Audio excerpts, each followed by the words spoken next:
So, Carlos, you're essentially claiming that Peru defaulted on sovereign debt, and that would ban it from joining the OECD. Explain to us a little bit what the problem is here, because many of our viewers don't know what the issue is. Right.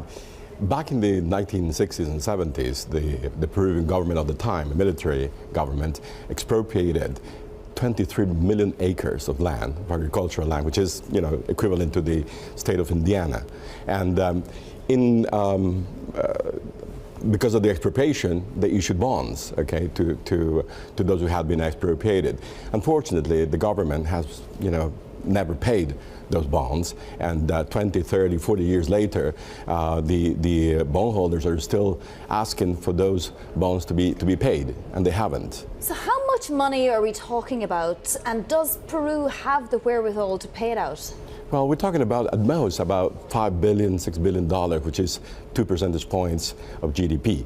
Now, you think about this, the debt to GDP ratio of Peru is only 24.7%, which is, very, very little in comparison to other countries of the same size and the same wealth, which is between 40 and 60% debt to GDP ratio. So this would only add a couple of percentage points to that ratio. Every year, Peru, when it comes to the capital markets, it issues around that amount without any trouble whatsoever. We actually have that chart, Peru's debt as a percentage of GDP, and you can see it's obviously low. Very low, yes.